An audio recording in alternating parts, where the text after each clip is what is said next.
to Seth. Okay, Saturday definitely took a step forward, but it was far from clean. Still a lot of areas of improvement, must improve.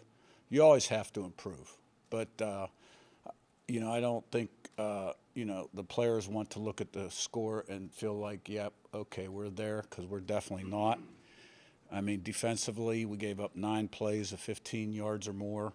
I mean, they had drives of 63, 64, 44, and 50 consecutively.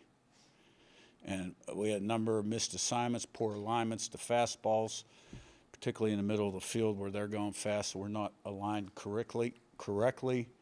And really the play of the game is Jamari Sharp's strip, where it's 28-9 in the second half, and they get a big play, and if they go in and score, it's going to be 28-16. He makes a great play. And on the very next play, we run the reverse for a touchdown, so it's 35-9.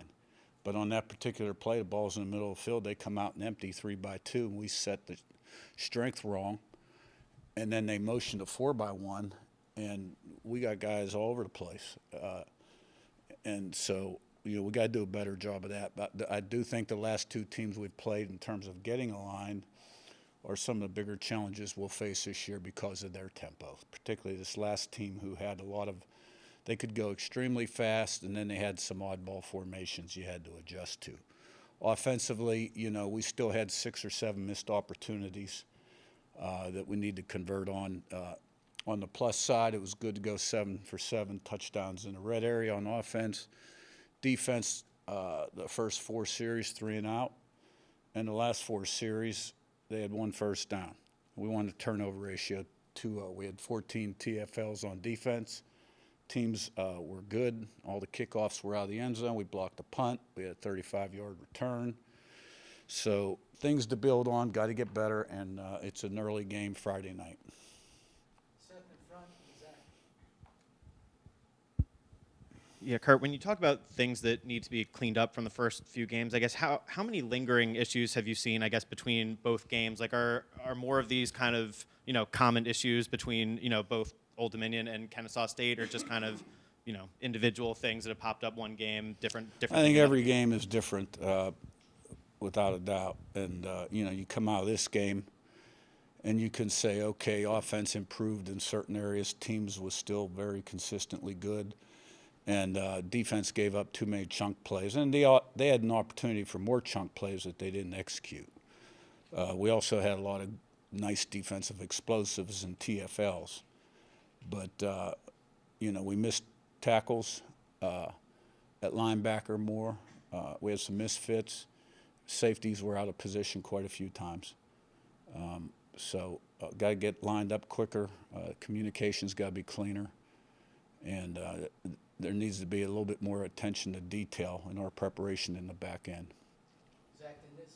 Curt, how do you talk about some of the tackles for loss? I think it was 14, and there was certainly kind of a lot of pressure, a lot of penetration. Mm-hmm. Do you see some of the, what's the difference in your mind between maybe when you see those chunk plays, it being structural issues within the defense, or it being just individual missed assignments or bad footwork, or just It's always somebody not doing what they're supposed to do. Always. Whether it's a missed tackle, a poor read, a poor fit, an alignment issue. Yes, and Pete. With the receivers, they had some drops in the first half, it looked like, and there was a couple the previous week. How's kind of the chemistry with Fernando kind of developing with them, and what have you kind of seen from the group as a whole through the first 2 weeks? No, I thought the pass game took a step forward. I think, I'm not a stat guy, but I think it was 21 or 28 for about 285 touchdowns. That's pretty good. There was one true drop, EJ on the RPO. Routine play.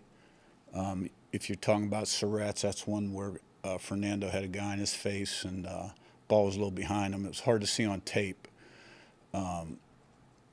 Tough catch, it looked like. We took a step forward. I mean, there's no denying that. Pete and Danny, and then Matt. Curt, the performance you're getting from Warren and punting, you didn't sorry, expect him. I The can't hear. performance you're getting from Warren in punting, you didn't necessarily expect that, but he seems to be stepping up. Yeah, the punter's got a little bit of an issue, the first team guy. He's sort of day to day, but we've always had a lot of confidence in Quinn. And, the first one that we downed inside the 5 was a little bit of a low kick, and we got a good bounce. But, he's really capable of booming the ball, and he did a nice job. Matt, upper right, and Daniel. Hey, Coach. I'm sure it's not perfect, but it seems like perimeter blocking has been pretty solid. You guys run some good runs. One guy looks like he's doing a nice job, Riley Nowakowski, kind of filling that Zach Horton role. Just your thoughts on how he's doing. And it's kind of the dirty work. Nobody talks about it, but he seems like he's playing well there. Yeah, he was a player of the game on offense, sort of an unsung hero. High effort, high character, gives you everything he's got, play in, play out, really dependable. Really played well Saturday, scored a touchdown too, caught a pass early. The effort on the reverse by him and others downfield was really nice to see, and good player. Daniel on your left, and Jim. You'll have more clarity on Lou this week, but at that spot, I want to say you said it was thin. Do you like who you have after Lou, and just what have you kind of seen? Chung played last few weeks as well. Just that whole spot there. What was the last part of your question?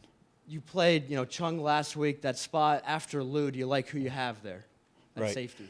That one's sort of day-to-day depending on health status of a guy or two. So we got to get better at safety. We play 3 of them. We play a rover, a free safety, and a strong safety. They're capable of playing. They're not playing bad, but they're capable of playing better. Jim in front, and Zach Lee. Coach, you mentioned the offense and the passing game stepping up 5 touchdown passes, but yet the running game was still right there. I think you guys were within 15 yards of being balanced on both sides. What are you still wanting to see from your offense as you move forward? Well, you don't want to leave plays out on the field.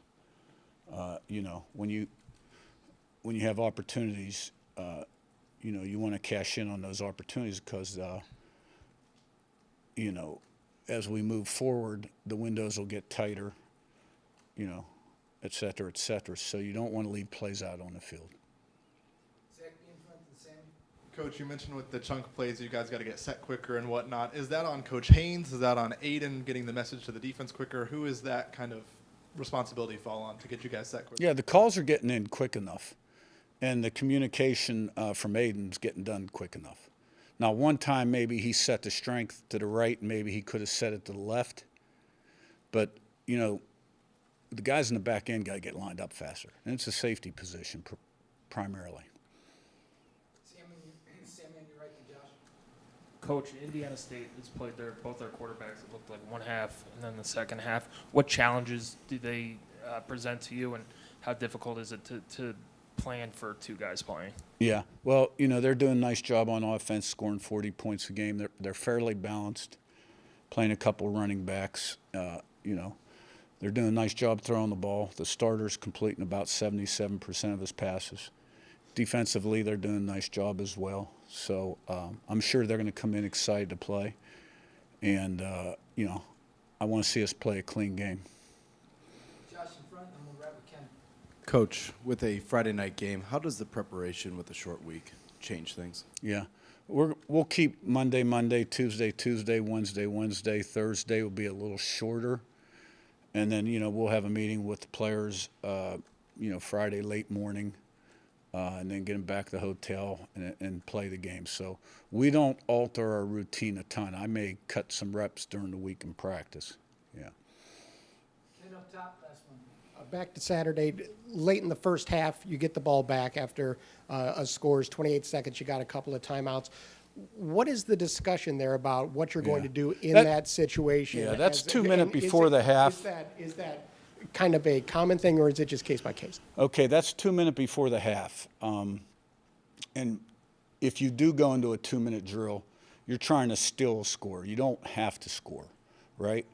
And we like to be fairly aggressive there, but everything depends on the circumstances of the game. I felt like they had a little momentum going after, we didn't kick the field goal. They put a couple drives together, And we had sort of flopped around our last series or two on offense. And so, you know, if we would have spit a run, we would have used a timeout, but, you know, we didn't. And, you know, I was ready to get to the locker room, regroup a little bit. All right, thank you. Thank you.